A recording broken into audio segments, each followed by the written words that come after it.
My name is Jane, and I'm a college student who loves adventures. My friends Lisa and Anna share the same passion. We're a trio of university students who'd rather spend time exploring than sitting in a classroom. With summer vacation just starting, we had all the time in the world to go on our next big adventure. That's when we decided to explore the infamous Hoosac Tunnel, a place most people knew as the Bloody Pit. Filled with scary stories of ghosts and the unknown, it was a place that dared the bravest of explorers to step in. Intrigued and a bit scared, we couldn't resist the challenge.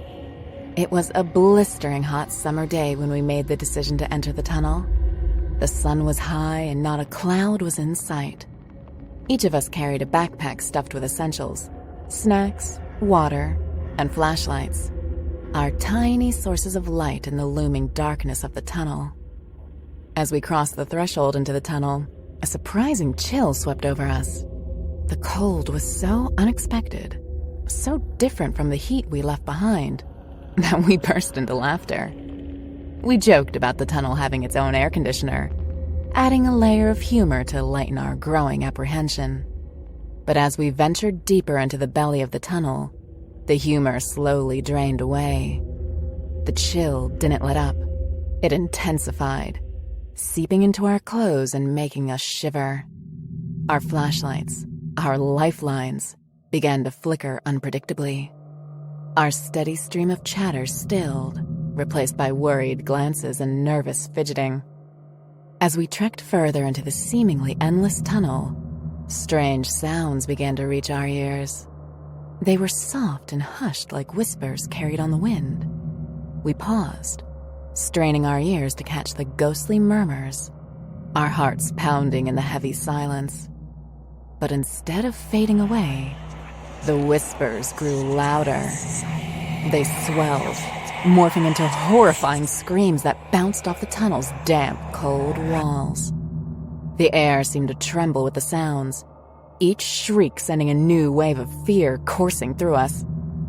And then we saw it. A figure loomed at the far end of the tunnel, barely visible in the weak, flickering light from our flashlights.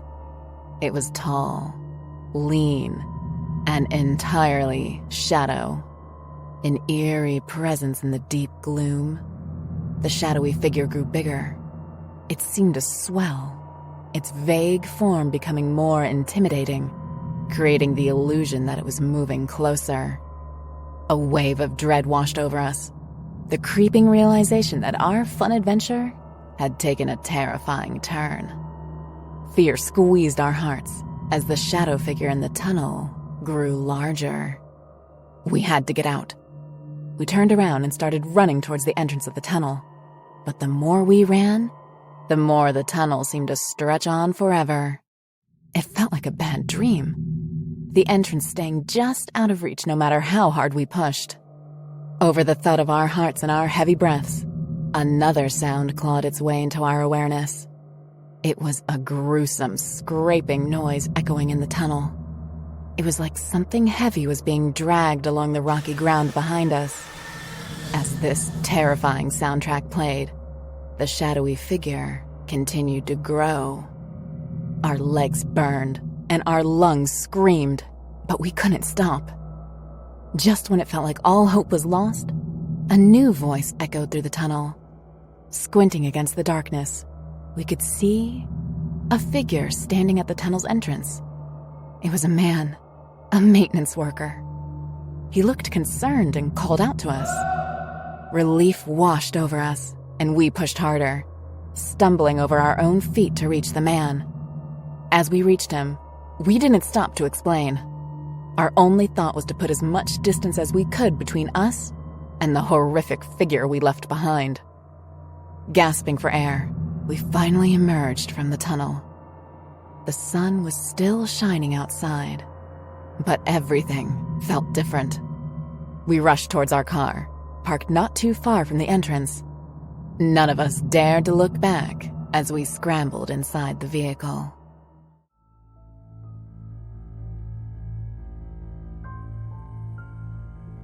My name's Harry, and I'm a college student who's always had a big thirst for adventure.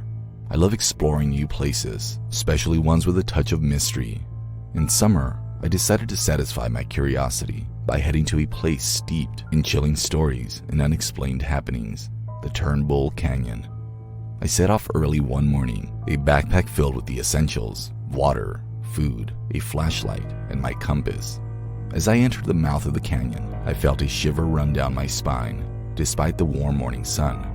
The deeper I ventured into the canyon, the stronger the sensation of being watched grew. The feeling was like eyes on the back of my head, but every time I turned around, there was nothing but trees and rocks. I shook my head, thinking my mind must be playing tricks on me, influenced by the canyon's infamous reputation. As the day wore on, I encountered things that began to challenge my dismissal of the canyon's notoriety. I heard soft whispers that seemed to come from nowhere. My compass, reliable until then, started to spin erratically.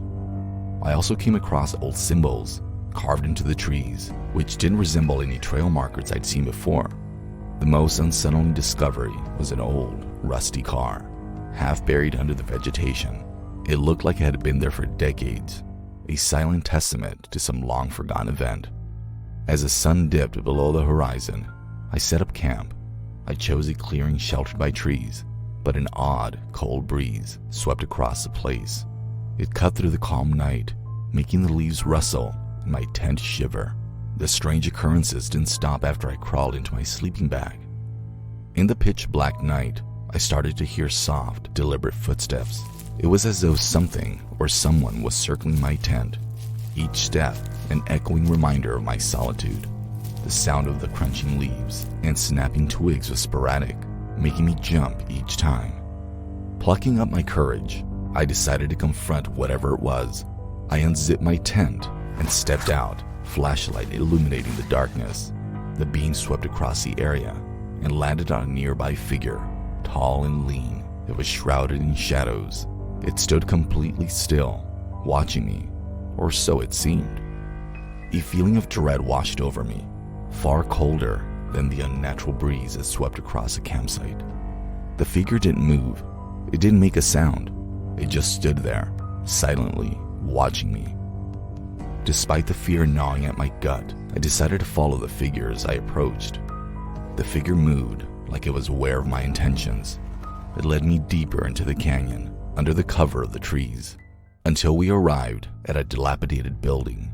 It was old, the paint peeling off, windows broken, and nature reclaiming its territory. Without a sound, the shadowy figure disappeared into the building. I decided to explore the building. The inside was dust-filled and worn. I found signs that suggested it was once a place of eerie rituals, symbols on the walls, and a strange stone circle in the middle of the room. My heart pounded, fear mixed with a thrill of discovery. Suddenly, a loud sound echoed through the building. I spun around to see the figure standing at the entrance. It was now larger, its form filling the doorway, appearing more threatening than before. I ran as fast as I could, the figure chasing me, its shadow stretching out on the ground behind me. I saw lights just as I felt it was about to catch me. Headlights of a car. A group of late-night hikers had unwittingly become my saviors. The figure halted at the sight of the lights, then turned and vanished into the darkness. The hikers, understandably puzzled, agreed to give me a ride back to my car. As we drove away, I watched the ominous silhouette of the Turnbull Canyon recede into the distance. My heart still raced from the night's adventure. As I left that night, I promised I would never return to Turnbull Canyon.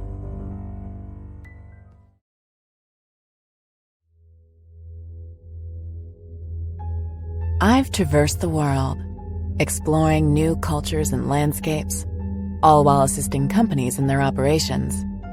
My name's Juan, and I'm a seasoned traveler and consultant. One of my journeys led me to Denver International Airport. With my flight delayed due to unfavorable weather conditions, I found myself stranded in the colossal, peculiarly designed structure, known for its fair share of conspiracies. Rather than languish in the crowded waiting areas, I chose to explore the vast expanse of the airport. With time on my hands, I navigated through the labyrinthine structure, stepping into lesser-trodden parts of the airport. The deeper I ventured, the stronger the unsettling sensation of being watched, like unseen eyes tracing my every move.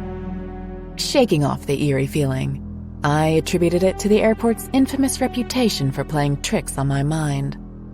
My exploration led me to a secluded hallway, forgotten by the daily humdrum of the airport. The noise, a quiet, persistent rustle like old papers being shuffled, echoed through the silent passage. Intrigued, I followed it to an old, worn-out door, partially hidden behind peeling wallpaper. Pushing it open, I found myself peering into an abyss of darkness. It was a room hidden from the world, neglected and forsaken. My flashlight cut through the darkness, illuminating a scene straight out of a forgotten era. The luggage, heaps of it sprawled across the room. Old trunks and suitcases, tags still attached, now coated with a layer of dust and abandonment. I moved slowly among the relics of forgotten journeys, my fingers tracing paths of the silent stories they held.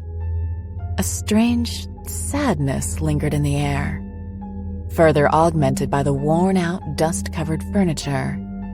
An old desk, a creaky chair, a pair of moth-eaten sofas, each an antiquity in their own right. My exploration was interrupted by a sudden gust of icy cold wind that made me shiver.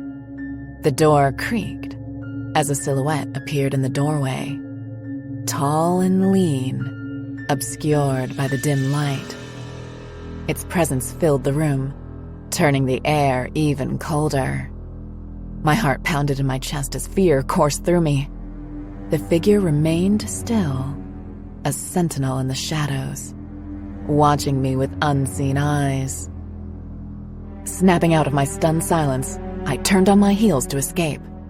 The figure, now a menacing shadow, seemed to follow, stretching out towards me in the dimly lit hallway. I sprinted, my footsteps echoing off the deserted hallways, the murmuring crowd and the bustling airport now feeling like a different world. With my heart pounding and adrenaline surging through my veins, I ran faster than I ever had. Yet, the ominous figure loomed closer and closer. Suddenly, a force like a gust of icy wind seemed to push against my back, causing me to lose my footing. I stumbled, my surroundings blurring into a chaotic whirl of lights and shadows as I crashed onto the cold, hard floor. The world around me spun before sinking into darkness. The harsh glare of fluorescent lights stirred me back to consciousness. I found myself lying on the floor, two security guards standing over me with concerned expressions. Dazed and disoriented, I recounted the horrifying encounter with the shadowy figure. However, my account was met with skeptical eyes and dismissive nods. "It's probably just stress and fatigue, pal. You've been here a while and this place can play tricks on the mind," one of them offered, barely concealing a knowing smile. I wasn't sure if he was merely brushing off my story, or if he was privy to the airport's peculiar secrets. After a brief visit to the airport clinic to ensure I was okay, I was escorted back to the main terminal area. By then, my delayed flight was ready for boarding. As I settled into my seat, I couldn't help but replay the strange series of events.